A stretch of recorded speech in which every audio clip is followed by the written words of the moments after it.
From our 22 News Broadcast Center, this is 22 News in Focus. Good afternoon and welcome to 22 News in Focus. I'm Nick Oresko. 2023 is only 4 weeks away and people will begin thinking about New Year's resolutions, while the most popular resolutions are to improve physical and mental health. Financial counselors want you to consider your financial health as well. Many Americans lack financial literacy, which is the ability to understand and effectively use various financial skills, including personal financial management, budgeting, and of course, investing. As a result, millions of people find themselves struggling with debt and unable to save and living paycheck to paycheck. Joining me today to discuss financial literacy and how to get out of debt is Gordon Oliver, Director of Business Development at Cambridge Credit Counseling. Gordon, thank you for being on the program today. I appreciate it. Thank you so much for having me. Glad to be here. Of course. So give us some some background information on Cambridge Credit Counseling and why it was founded and what is your mission. So Cambridge Credit Counseling has been in business since 1996. The education mission is basically community financial education or one-on-one counseling for people that may be struggling with debt problems or are looking to learn more about financial wellness. So what financial counseling services do you guys provide? Started off simple, but now we have a lot, so I'll break it down the best I can. Yep. So the traditional credit counseling is when a person is looking to review their budget and maybe have some debt-related issues. We take a comprehensive look at the budget, help them create one. In a lot of instances, people don't have a budget in place. And then there's what's called a debt management program for people that are burdened with credit card debt with high interest rates. That's our flagship program. We also do student loan counseling. As you know, there's been a lot of turbulence in the student loan space with loan forgiveness and the new Biden loan forgiveness plan. So a lot of our partners are like unions, teachers unions like Massachusetts Teachers, that their base of people are public servants. So we do a lot of work helping people understand how loan forgiveness works, what repayment options they have, and the things they need to do. We also have HUD certified counselors. That we have a housing division that does first-time homebuyer education, reverse mortgage counseling, foreclosure intervention for people that are in trouble with their home. So our housing division handles a lot of that work, and we have a very new program where we can take people that cannot get approved for mortgages and work with them to get to the metrics they need to get to be approved. When and why should people seek your services? So this kind of gets to the financial literacy thing, right? I love the financial literacy could be either competence or knowledge, but I feel like it's both. So knowledge is one thing, but actually being able to apply skills and techniques to be able to manage finances is a whole nother ballgame. Of course, we are still in this COVID-19 pandemic. Have you seen an increase in demand during this pandemic? It's such an amazing question. I think everybody would think that we would, but frankly, for the most part, we were down for people reaching out on the credit counseling side simply because consumers were shut down. They weren't really spending, even though there's online shopping. We're talking about being out, gas, restaurants, etc. Stimulus. The government worked very hard to get stimulus into the economy so that people wouldn't fall into default. Again, an amazing job that they did. Even to this day, for almost 3 years now, people have not had to pay their student loans on the federal side. Right. So that's helping people by not have to spend, but the economy at the same time in the last year has now kind of gone the wrong way. So expenses and everything are going up for people, which is now causing what a lot of experts say is going to be a tremendous need to get help with bill problems. What are some of the top financial issues that your counselors have been hearing from consumers? Student loans are definitely the biggest concern because now there's such uncertainty. That's a huge concern. But now, what happened when the mortgage industry was doing well and the rates were low, people would borrow equity to pay off unsecured loans, credit card debt. But now that the rates have gone up, the economy and expenses have gone up, people have now used credit cards to shoulder a lot of expenses when most people's income isn't increasing, but the cost of everything is. So higher interest rates on credit cards, that the creditors can raise the rates because of risk factors. So higher rates, higher balances, and difficulty making payments. Is that the common reason for people falling into debt? It is. I love talking about financial literacy because even at the onset, when you're dealing with kids in school, as an example, and they're learning the skills and the techniques, it's one thing to learn it, it's another thing to be in the real world, bringing an income and having to support yourself and pay your bills. So these are the kind of things that Cambridge does educationally and with these services to help, regardless of what the situation is. People can call us if they're just looking to set up a budget, ask some questions, get educated. In the community, we do a lot of those types of educational workshops. We'll go to schools and in a financial literacy class, talk to the kids about the real world. But that's the real, once you're in it and you're stuck, it's how do you get out of it? How do you find solutions that will change the situation? Which is, I'm sure, a big obstacle there. Absolutely. It's a big obstacle now for sure. Right. About how many people do you counsel every year? About 35,000, that's Okay. the average, yeah. And that's just, that's in people looking for assistance. Educational seminars and webinars is a whole other ballgame, but 35,000 looking for the services that we provide. And do you think financial education should be taught in schools? And what are the age groups that we should maybe start talking about this in our public schools, even private schools? Yeah, so middle school, if you ask me, is the place to start, and I'm going to explain why. If you talk about the student loan problem, right?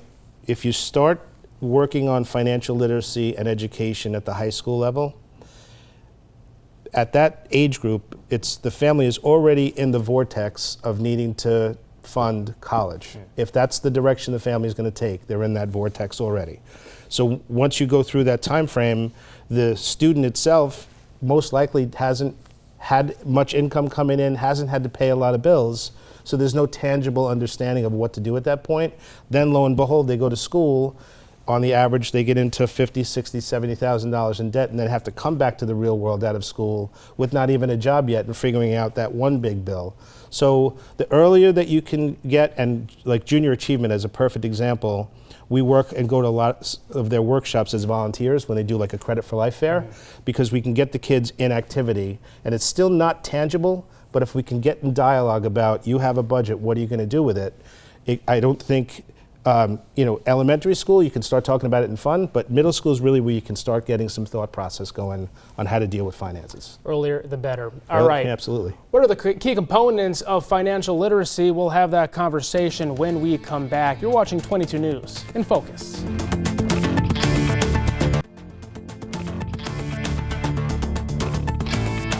Welcome back to 22 News in Focus. Today we're talking about financial literacy and ways to get your personal finances in order with Gordon Oliver from Cambridge Credit Counseling. All right, so let's talk about more in depth what financial literacy is and why it's so important. So we're going to make money, right? That's what we do as adults. And now with making that money, really what's the plan, right? So there are cornerstones in your life that you have to deal with, and there are major investments that you're going to make. So being the term literacy is really knowing and understanding what you're going to do with that money. And the very first thing where the literacy begins is a budget. That is a taboo term for most people. They kind of run from it. It's like, oh my God, I got a budget. So we like to call it a spending plan. And at the end of the day, you have this amount of money that's coming in after taxes, and you have to allocate that and have percentages of what you think you're going to do with that money so that you can operate and not be upside down, meaning you have more going out than you're coming in. So the first place in literacy is the budget process. You've got to know what's coming in and going out. Then it's goal setting. What are you going to do if you're young? And these are age-based benchmarks, right? So if you're going to retire, you have to know that you're going to be able to fund your retirement. So there are retirement vehicles, there's investment vehicles, there's entrepreneurship if you're going to open a business. These are all things in the literacy world of finances that need to be taught for sure. Junior Achievement, I bring them up again because they do a lot to teach the kids before they're in the real world about all of these skills. And entrepreneurship is one of the leading ones because you can self-sustain if you can figure out how to run a business. And if you are literate, you understand that, you'll be able to be successful accordingly. We've all seen those commercials on TV telling you that there are ways to get out of debt settlements. Oh, yeah. Is that a viable option? What should people know when they see that commercial on TV? What should they be thinking? Okay, so I'm glad you asked this question, and I'm going to take a minute. Another service that we provide is bankruptcy counseling. So if you have to go to a bankruptcy attorney because you're so overwhelmed with debt and you can't solve it, you're going to go to an attorney to go through the bankruptcy process. In that process, there are budgeting skills that you're given, and debt settlement companies are classic for advertising, and I'll give you the key phrase, and I'm sure many people have heard it. There's a secret that your creditors don't want you to know, that you can pay your creditors 50% of what you owe them. That is what debt settlement is, and in the ugly scene of what that becomes, the consumer is told not to pay their creditors. The creditors are sent legal letters not to contact their customer. Then they fall behind, get late fees, back payments, over the limit fees tacked on, so the balances grow. And then 2 collections, and this whole time, credit, which credit reporting, we'll talk about that, their credit is getting trashed because they're not paying their bills. Their credit score is going to the possibly lowest number that it can. And then at the end, these companies have the consumer each month putting money into an account where they then use that money to do what's called settle the accounts, where they call the creditor when it's getting to a point where they're going to sue or go legal or whatever, and then they use the negotiation with the money to settle the accounts at 50 cents on the dollar. So they're paying the creditor less than they owe them, they're already in collections, their credit's marred. When we counsel people, it is not about a specific program, it is about what's your situation, what are the solutions. If a person has to file for bankruptcy, we don't give legal advice, we just advise that based on how things look, it's time for you to talk to a bankruptcy attorney. In the midst of them not being able to do that or do a counseling program, debt settlement you can do on your own. You can stop paying your bills on your own, put money in an account, and negotiate it yourself. So it's one of these services that for-profit companies do that they charge people a lot of money for, and people really end up at a terrible place in their credit when they get through it. Do you see a lot of people coming in asking these questions that they saw this ad on TV and now they want to maybe pursue that? Absolutely. And again, if appropriate, and very rarely is that the case, because the situation I gave you, if they just couldn't file or talk to an attorney about bankruptcy because they had recently filed, one of the things we do in bankruptcy counseling is the counseling is to get the consumer with a fresh start. And in that fresh start, it's setting up a budget, saying, okay, now that you're getting this fresh start, if you're going to do housing, what percentage of your income should be in housing? And an example we give is 28% is a fair amount of your income to be able to pay towards housing. We go through automobile expenses, groceries, all the things that people would pay so they can set a budget up and not get into the same problem again. Settlement-wise, it's just another shortcut that really hurts people, and when they call us and ask the questions, we educate them on the pros, the cons, and the indifferent. So you keep mentioning that word budget, Yeah. which is very important. Yes, spending plan. What does a good budget consist of? So when you have your income, it's and the principles are not difficult. It is actually the activity.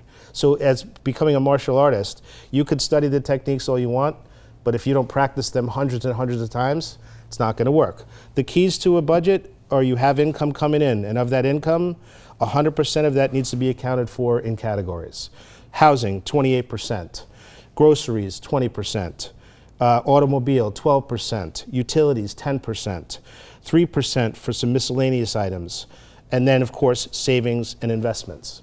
You have to account for that, and where people seem to go amiss a lot is, number one, not having one because they treat it like it's painful, but it really is the cornerstone of your household or your financial life. On the second side of that, in the budgeting process, it's documenting and journalizing how much you spend. So credit cards are rough because it's almost like being at the casino. If you had $300 bills in front of you, you're like, but when you have 3 clay chips in front of you, it's like, oh, that doesn't feel like money, that's right? not the same thing. So you have to know what you're spending too, which is key, measuring where you're at with your budget month to month. All right, good information there. When we come back, we are going to continue our conversation with Gordon. We will be right back. You're watching 22 News in Focus.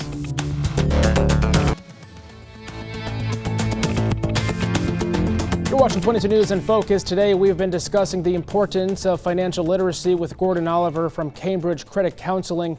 Once someone has organized their finances and is working to get out of debt, what comes next? So what are some good habits to help stay out of debt? Great question. So I'll give you an example that's perfect in a budget. Let's say you have a car loan and you have paid that car loan and now your payment was $351. What are you going to do with the $351? Some would say that $351 you could put into an account and keep paying it like you owe the car loan, and now you're building up savings and you're not now reprioritizing that to spend on other things. So it doesn't just become free money that should be now added to spending, it should be something that's invested into savings. Now, people's lives change, and that's why the budget's key. Once you have the budget in place and you know your income and you know what your expenses are for housing, rent, utilities, groceries, mortgage, then it's measuring how much you're spending on that. And that's called journalizing. So each month, we have apps now that will do this for us. Doesn't mean just let the app do it. You still have to be a participant, but you have data, right? It's knowing what. If I had 400 etched out in my budget for groceries, and I look at my receipts at the end of a month, and it's 722, which is happening to people now because the economy, gas, groceries, it's happening now because they have this much benchmark, but everything costs more. That's how people get into credit card debt. So a great goal to have is to keep credit cards low. If you can get them down to a zero balance, great, or keep them as low as you can. If you rely on using them for points, make sure you're paying that money to the card so that you're not getting deeper and deeper in debt just to get some reward points. Now, some bills like utilities do fluctuate. How can we include that in our budget? So most utility companies will have a way for you to get on a budget, and basically how they do it is they'll take the history of a 12-month time period and then average that out for your monthly payment, and that gets measured and readjusted each year. So utility companies typically have programs for people in hardship, have workout plans that they can do. So a big tip that I would give to everyone listening, don't ignore your creditors. That is a bad thing to do. That's why the settlement thing, if the creditor can't contact and try to work something out, or if they don't know that you're having problems, they can't help you. But if you reach out and call and simply ask, I'm having this problem, how can you help me? It's the thing you should do with all your creditors if you're struggling. You mentioned apps. Of course, many banks do have apps so you can check your finances. How often should somebody be actually checking their bank accounts to see what is actually going on? One of the pieces of financial literacy is credit report monitoring. Balance and statement checking. Because of today's day and age, you can pretty much look at it daily, and that's not necessary. But in the identity theft world, we're in a very volatile time of people getting other people's information. So it's a very good idea, at least on a monthly basis, to reconcile the line items on your statement. And in typical times, monitoring each credit report once a year is important, but as of now, because of the pandemic, people can actually monitor it on a weekly basis. That's a little extreme, but you've got to look at each one of them to see if there's anything that's off or not accurate or it doesn't belong to you, and then you have to work on litigating that through the process with the credit reporting agencies. Which financial documents should we keep and which ones should we shred? Again, love the electronic age, right? So it's really a personal preference. If you're going to scan documents or keep them as electronic files, typically having two different devices, one being actually like an external hard drive, because God forbid your computer ever goes down and you need your tax returns and you don't have them. Let's say your accountant now is no longer in business and you can't get a copy from them. You should have two sets of records. But if you are going to do that, you don't want to keep the documents around, don't throw them in the garbage. Definitely shred them to protect your personal information. Now, according to a report from CNBC, half of Americans are unable to cover an unexpected $1,000 bill with savings. For people who live paycheck to paycheck and are trying to pay down debt, is it feasible to start saving, and what are some ways to do that? 60% of people, I saw this just recently on CNBC, are living paycheck to paycheck, and that's because of the economy. The way that you figure that out, it's always okay to back up. And the thing that tells you that is the budget, and that's why you must operate with that document. And how you do that is you look at your spending, and in the areas that you can control, groceries, maybe it's time to start cutting coupons, looking at shop saving opportunities, apps, etc., so that your shopping experience is as lean as it can be and you're building meals that it can actually last and feed the family, that's an area where you try to find a way to do that. Gas and transportation, if you can find a way to carpool. If you're part of a soccer team for the youth program and you can combine vehicles and carpool, that will save some money so they don't have 20 cars going to an event. It's all looking at, as long as you have the information, it's finding out any of those. Entertainment. Maybe you're going bowling too much, maybe you're going to the movies too much. That's where you find the information. And when things are really tight, it's just about making sure you have the information so you can make good decisions on where to cut. And any savings is good savings. If you can start with $5 a week, start with $5 a week in an account that doesn't have a debit card so you can't withdraw the money, and try to religiously auto set that to be sent to that savings account, because at least that's building while you're working on a tight budget. Which all goes back to making a budget, right? Right. I think that's the key word in this show is budget. Yes, and the financial literacy part, if you look at it for what it is managing your income, it's building on your retirement, it's managing investments, and it's also educating yourself on different ways that you can continue to enhance how you are managing your household finances. It happens early when you don't have it, but while you're in it, it's a little bit more difficult to make changes, so the earlier the better to start looking into that. So I want to ask how people can get a hold of Cambridge Credit Counseling for more information. Yeah, so our phone number is 1-800-CAMBRIDGE. You can email connect@cambridgecredit.org. I do have a radio program on WHMP called The Cambridge Connection. We talk about all things financial, all kinds of topics. We bring on experts. For example, we brought on crypto experts to talk about that topic because people are all over the place and confused with that. So the radio program also is a way to contact us, and we're grateful to try to help as many people as we can. All right, I'll have some final words when we return. You're watching 22 News in Focus.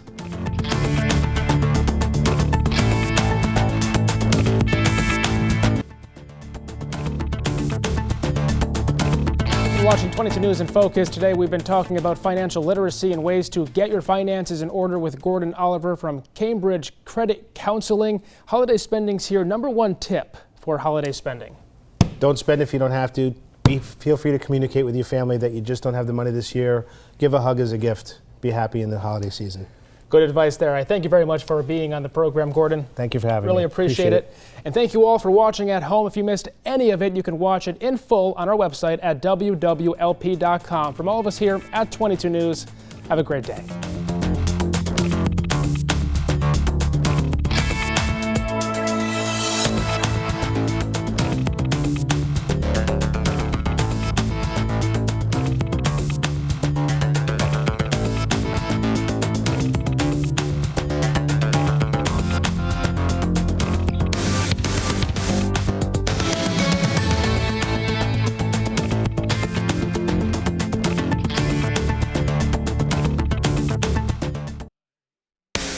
From our 22 News Broadcast Center, this is 22 News in Focus.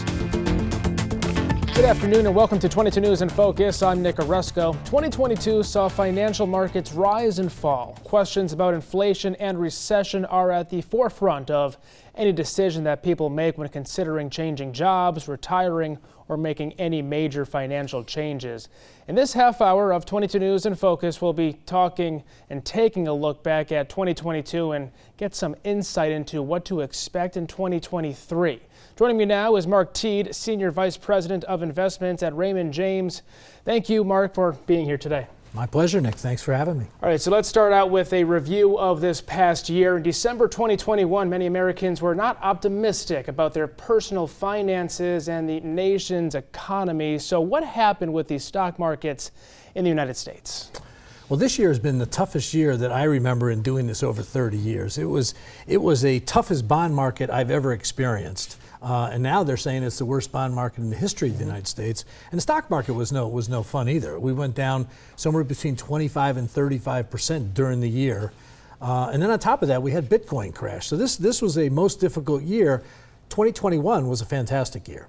The market was up 28%, interest rates were down, Bitcoin was hitting new all-time highs. Everybody felt the wealth effect. This year was the mirror image of that. It was the exact opposite. Was it a reflection of what was happening in markets around the world? Well, we always lead the markets around the world. I think China started to pull back a little bit last year, and they never really have come out of COVID yet. So, all the growth we always expected from China just didn't really materialize this year. So, we've been playing catch up, but we have been leading the world, yes. Now, some bigger corporations saw record profits. How can this happen in this economy? Well, that's a good question. But a lot of that is residual effect from last year when things were really going very well. And remember, the supply chain was knocked down for a while, and companies have been gearing up, and they've been lean and mean, and they've been making a lot of money. So it really has been a pretty good couple of years for corporations. We've been talking about a lot in the news. The Federal Reserve raised interest rates in an effort to control inflation. Let's talk about inflation. What is it? Well, let's talk about inflation, because it's a word that's probably the most popular word this year. Is what is inflation? I like to think about inflation, back down to the basic level of what happens in our daily lives. Well, somewhere early in 2020, people were still working, but we shut down the economy. But a lot of people were still getting paid. But what the federal government did to help people out was to pour, between $4 and $6 trillion into the economy, really flooding the zone. Think of it as a football metaphor. You're flooding the zone with money. And the problem was, at the same time, the services that they wanted to buy were things like travel, renovating their bathrooms. So let's focus on the bathroom. So, somebody all of a sudden has an extra $10,000. They want to renovate their bathroom. They go down to the store and they say, I want to buy some of that tile. Person says, well, we can't get it because nobody's working at the tile manufacturing company. So then they say, well, I'll call a renovator and see if someone can do. Well, there's only so many renovators of kitchens and bathrooms in this area, so they were all busy. So what happened was everything got bid up because people were saying, oh, I'll pay $12,000 instead of $10,000. So that's how inflation sort of got into the system. And then because there weren't enough workers, corporations are willing to pay more. For example, I use the example of Dunkin' Donuts. They were paying $7.25 a few years ago. Now it's up to $17 an hour to start. Current day, what is it looking like now across the United States with inflation? Well, we've had 9 months of inflation, and it looks like right now things are starting to roll over a little bit. It looks like inflation is not going to be the problem next year that it was this year. So that's the good news. And this week, the Federal Reserve Chairman got out and talked. Jay Powell got out and talked about what was going on with the economy. And on Wednesday, the market was up 700 points. So, the market's responding positively to the inflation rolling over a little bit. So it looks promising. It looks promising. Do you think the Fed will raise or lower the rates in 2023? If they do raise rates, it'll be early in the year, maybe January. But after that, I think they're going to put a pause on it, because I think at that point, we go from worrying about inflation to worrying about deflation. In other words, prices starting to drop. We're seeing it in real estate. We're starting to see it in new car prices. We're starting to see it in services. And we might even see it in the starting price for Dunkin' Donuts. They might go off $17 if things start to soften.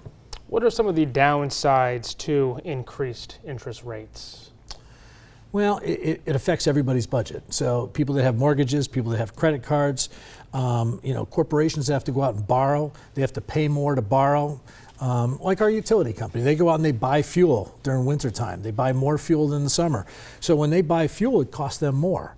So they have to pass those costs along to us. So inflation just affects everybody at every level. And when it comes to things like delivering groceries to the store, a truck driver has to pay more for the gasoline to get the product to market. So he has to increase his prices for his services. So it becomes one of these things that just well up from the bottom and affects everybody. So it's not good. Is inflation linked to recession? Yes. Usually a high inflation will cause people to pull back on all their spending. That person I mentioned before that was going to try and renovate their kitchen, well, they'll say, you know what, honey, why don't we put it off till next year?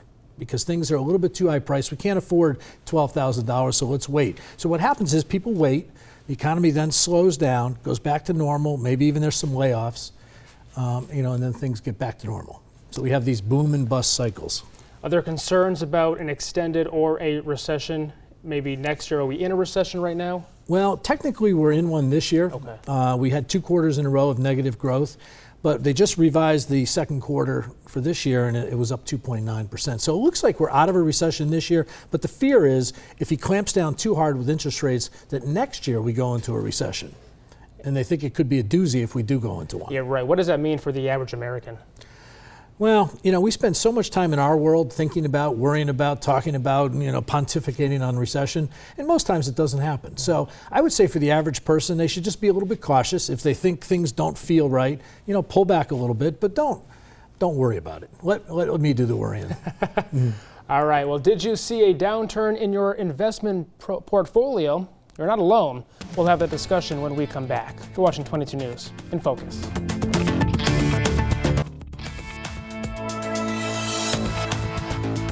Back to 22 News in Focus. Today we're talking about how the U.S. and world markets impact your personal finances with Mark Teed, Senior Vice President of Investments at Raymond James. Now, the downturn in the financial market impacted most people's investment portfolios. What are you advising your clients about their investments and retirement plans? I ask people right up front usually if they were to give a letter grade for the mental health of American people right now, what would it be? And A, B, C, D, F, and most people are saying D, D minus, or F. People have this sense that things just aren't going well, and I think that reflects. So the reason I ask, I just want to know how they feel about the economy and can they withstand what we've gone through this year. And most people are pretty good about it. But I'm basically advising people, and Barry Krieger used to give me a hard time about staying the course. But if you start changing your investment mid-plan, it's very hard to outperform the pros. It's very hard to emotionally get back into the market. So I generally tell people to stick with their plan and just ride through it, because we know that this will be done soon. So matter of fact, as we sit here, the Dow Jones is only down about 4 or 5% right now. Mm-hmm. It seems like it's a lot worse than that, but it's come up so much in the last month. So if people just wait it out, things generally get back to course. How often should people review their strategic asset allocations? I generally say once a year. I mean, those are big decisions, a tilt between how much should you have in cash, how much should you have in bonds, how much should you have in stocks. Generally once a year is a good time to look at it. But don't look at your statement. Unlike Gordon, who said you should look at your statement often and look. In my world, you don't want to look at your statement, because if you sense that something's good, you're going to want to go out and buy something, sell something and go buy something. If it's not good, you're going to want to sell because you're afraid. You should do something, so it's fight or flight. So I say don't look at your statements that much. Okay. Maybe once every quarter just to see how you're doing. What is tax loss harvesting and how can it help? Well, the government gives you a benefit. Every year you can write off up to $3,000 of losses on your investments against your taxes. So this year would be a good example to look at your portfolio and say, these are non-IRAs. Look at your portfolio and say, do I have some losses? If you do, this year might be a good time to harvest them. All that means is sell them for a loss and use them against your taxes. And if you have gains, you can match up gains against losses. So it's a strategy to help people reduce their taxes. All right, so if you have a retirement plan through an employer, can you claim tax losses on your taxes? No, okay. You cannot do that in a 401k plan or an IRA. There was a proposal a few years ago to do that, but that got killed in Congress, so that didn't come out of it.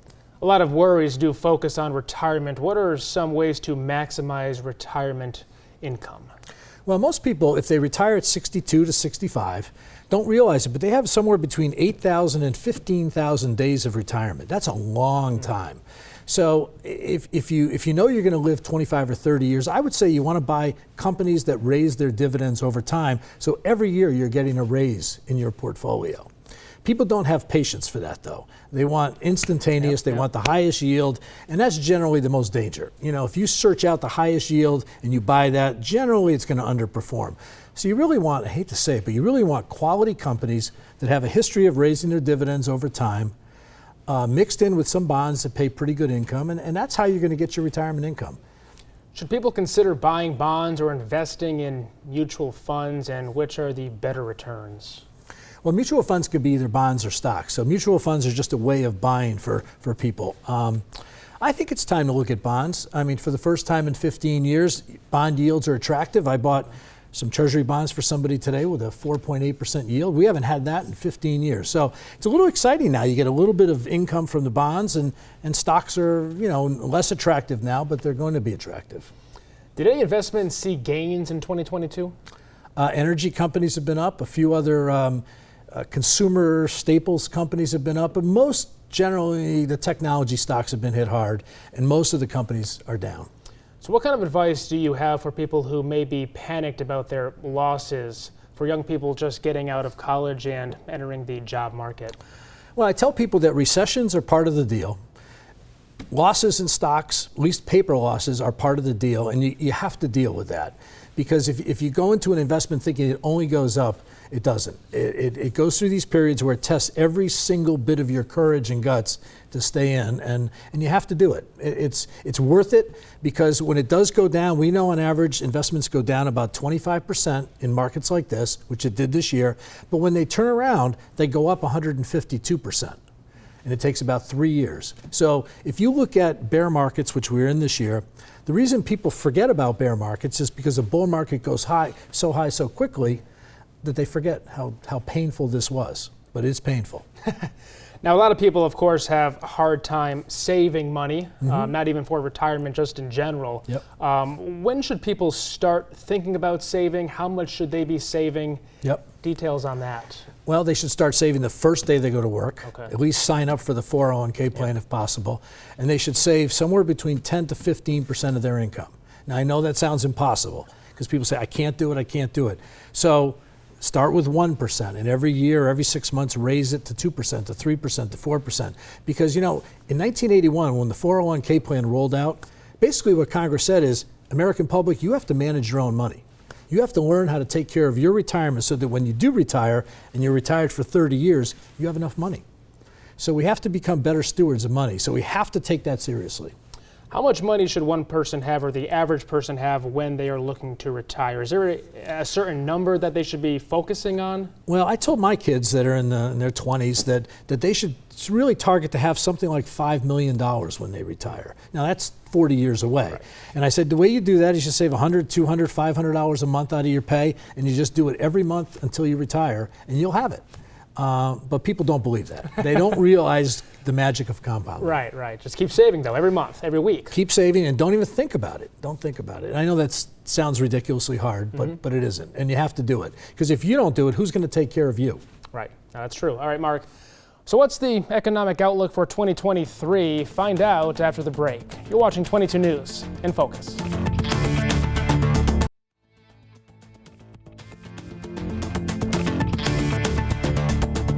You're watching 22 News in Focus. Today's topic is the economy and the impact to your personal finances. All right, Mark, so it's time to look into your crystal ball. I know it's a lot to ask for, but we'll do it anyway. Yep. What should we expect and watch out for in 2023? Well, I think it's actually going to be a better year than what you're hearing from the pundits that are out there. They're talking about gloom and doom. I think the bond market's going to be okay. It's going to settle down. I think Bitcoin is going to probably revive itself. And I think the stock market's going to do okay. So I think this year will look a lot better than next year, even though the economy will feel rougher. There'll be some layoffs, there'll be some slower growth, and I think people will feel economically like things aren't that good, but the stock market will tell us things are actually getting better quicker. All right, so that's promising news. I think so. What is stagflation, and how can it impact the global and national economy? Stagflation is one of those awful words. What it means is stagnant growth, but you still have inflation. So it means every price that you buy things for. Think of a cucumber at 89 cents. It goes up to 92 cents, to $1. That's increase in inflation, but the economy has got stagnant growth. And it's the worst of all situations. It's what we had in the 70s coming out of a high inflation. I don't think we're going to get that. I think that's, everybody's trying to mirror this like the 1970s, but it's nothing like the 1970s. So I think we're going to be better off than everybody expects. How much of an impact does the war in Ukraine have on the world financial markets? I think at this point, zero. Some might argue with me on that. I think early in the year when it came out and inflation and oil prices went through the roof, I think it had a big effect at that point, psychologically. But right now, I think it's zero. From Ukraine to more local, what about the expected changes in Congress? How does that have an impact? Well, that generally, when we get a divided Congress, that generally means a pretty good market. And positive news, this third year of a presidential election, which is this year, from the midterm to the next year, it's up 100% of the time. So historically, we're in a pretty good place. But now that the Republicans have taken the House, I think that's good for divided government. It means gridlock. Markets love that. That means nothing gets done that's ridiculous. That means there's got to be some bipartisanship, and And I think it's probably going to be good. How is the U.S. economy faring over other countries? Well, we're killing it. I mean, as far as everybody else. The rest of the countries are really suffering, unfortunately. And Europe is a mess. China is still a mess because they have a lockdown, COVID lockdown situation. Right. But I think we're in the best shape. Our dollar's strong. Our economic growth is still there. So I'd say we're the Super Bowl champs. Should we expect a weaker or stronger growth, or can we expect an extended recession in 2023? Depends on who you listen to. There are a lot of people right now that are saying we're going to have a recession. It's going to be an awful one because we spent too much money, we've done too much. But I'm not buying that. That's too pessimistic for me. I think things are actually going to be okay. We might have a tough January as we come out of 2022. But I think as we get through the year, the Fed is probably going to be more proactive to help the markets. I think it's going to turn out to be a pretty good year. Now, the job market seems to be in flux, lots of open positions, but still people are out of work or underemployed. What is the job market outlook for next year? I would like to ask, where are all the workers? Where are the 6 million people or 8 million or 10 million people that really are supposed to be working? What happened to them? So they're still affecting the supply chain. So that's why I think that's going to be a positive story in 2023, because a lot of these tech companies are laying people off now. And I think it's going to start to roust out some of the people that, either home or they have long COVID symptoms. And I think 2023, we're going to get some strong growth in unemployment. So the end of the holiday shopping and vacations has historically been a boost to the end of the quarter bottom line for many businesses. Do you expect that businesses will see an increase in revenues over the next few weeks? I do. I'm also optimistic there. I think people are going to spend more for Christmas this year than anybody expects. We saw it last week with Black Friday and Cyber Monday, a little bit better than expected. So I think people are in a good mood to spend, even though they don't feel that good. I think they feel like they need to go out and spend money to help the economy. Number one tip for holiday shopping this year. Well, I'm going to agree with Gordon. Don't spend more than you can. Even though it's fun to do, because it does get you in trouble. And right now we're seeing almost $1 trillion of people living on their credit cards when they really should be living on their income. They're starting to put stuff on credit. That has a very horrible effect. So I'd say stay away from credit cards. What advice do you have for people who are looking to invest either directly with a broker or through an employer 401k? As much as I would like your business, I would say focus on your 401k first. Maximize every available benefit that you can out of that. Get the company match. If you have a Roth contribution option in your 401k plan, do that. Because 40 years of saving into a Roth, which is not taxable ever, you're going to be very happy you did it down the road. And then if you have extra money after that, then come see someone like me. But I would say focus on getting all your benefits out of your 401k first. So out of all these topics we discussed, what are some of the most common questions you get from your clients about some of their worries or concerns, maybe from this past year going into 2023? Yeah, most people have a linear thinking approach to the market. When they see it going down, the first reaction is it going to keep going down? So I get that question a lot. Because once it goes down, people just assume things are going to go to zero, strangely enough. They don't realize everything cycles. So I get that most of the time. Other people say, should I be spending? I want to buy a new car. Do I have enough money to do that?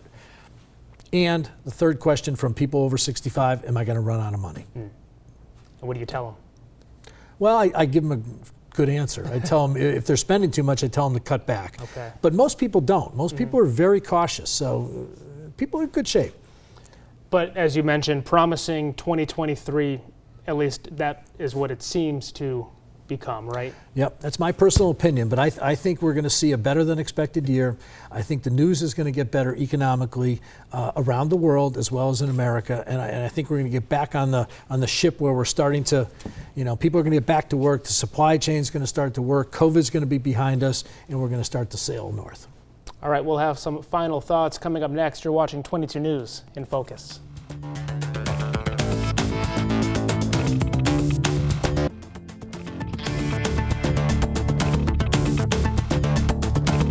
You're watching 22 News in Focus. Today we've been talking about the economic outlook for 2023 and the impact to your personal finances with Mark Teed, Senior Vice President of Investments at Raymond James.